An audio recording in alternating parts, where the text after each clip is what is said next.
Local सिर्फ जरूरत नहीं बल्कि हम सबकी जिम्मेदारी है। आज से हर भारतवासी को अपने लोकल के लिए वोकल बनना है।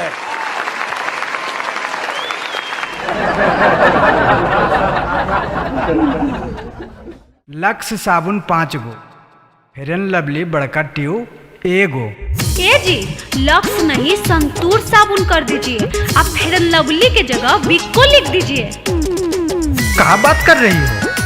फेयर एंड लवली तो तुम्हारा फेवरेट है ना, कुंवारे से तू यही लगा रही हो। ये सब छोड़िए और बस यही याद रखिए, be Indian and buy Indian ji. Fair and lovely अब लगाएंगे ना हम, बिक्को से ही चेहरा चमकाएंगे हम। Vicco turmeric fair and lovely अब लगाएंगे ना हम, बिक्को से ही चेहरा चमकाएंगे हम। देसी को अपनाने का समय है यही। अच्छा, लोकल के लिए वोकल। विदेशी ब्रांड घर में लाने का नहीं, लक्स साबुन से नहाने का नहीं। विदेशी ब्रांड घर में लाने का नहीं जी, समझ गए? Gillette shaving cream medium size, Dermicool powder बड़ा डिब्बा। अरे रे रे, अभी ना आपको समझाए हैं कि अब से घर में सिर्फ देसी ब्रांड ही आएगा। लेकिन हम तो यही सब यूज करते हैं ना। तो आदत चेंज कर लीजिए। कोलगेट यूज नहीं करेंगे, डाबर मंजन से दांत धोएंगे। दांतों की करे हिफाजत मोती सा चमकाए, और डाबर लाल दंत मंजन से मुखड़ा खिल खिल जाए। क्लिनिक प्लस शैम्पू नहीं लाएंगे, चिक शैम्पू से ही नहाएंगे।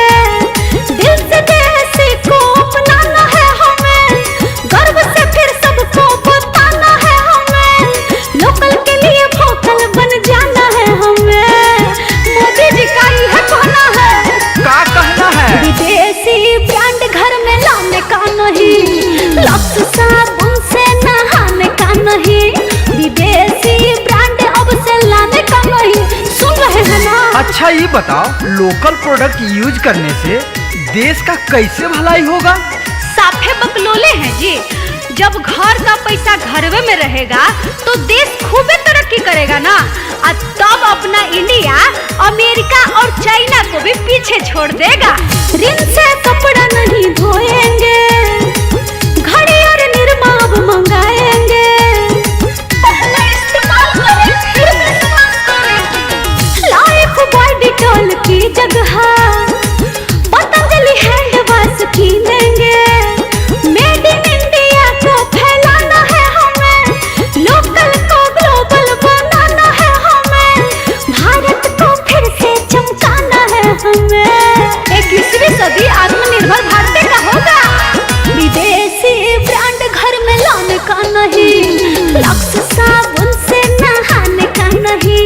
विदेशी ब्रांड घर में लाने का नहीं कह देते हैं।